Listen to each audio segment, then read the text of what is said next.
Yun. So, next month, magsisimula na tayo kay Lupus Regina. Siya na yung i-build natin ngayon. So, may na-order na akong mga wiring sa kanya, parts, para ma-revive siya. Tapos papa-overhaul natin sa Motorstar Naga. So, yan. Magsisimula na tayo kay Lupus. Patapos na si Kiana. So, dito na tayo sa OG kay Lupus. Sa harness niya guys, wala akong makitang Z200R na harness. So ang ginawa ko ay kakabit natin kay Lupus is yung pang Z200S. Oh, yan, Z200S X double I X tapos Explorer. Basta yung universal kasi ito ay parang parang pareho sila.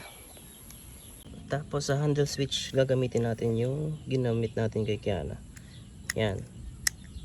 Mas okay to kasi manipis lang para sa quick throttle na ilalagay natin. Tapos yung GSX R1000 na switch.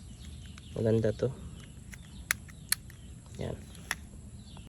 Tapos kumuha ako ng, since nabaha yung dash ni ni Lupus, hindi na gumagana yun eh. Yung niya, speedometer niya. Speedometer panel. Kumuha kami.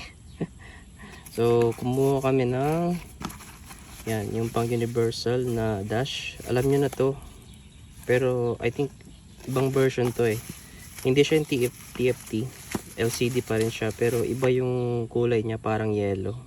Check, lagay ko na lang sa sa yellow basket. Same lang siya ng itsura. Pero, color yellow siya.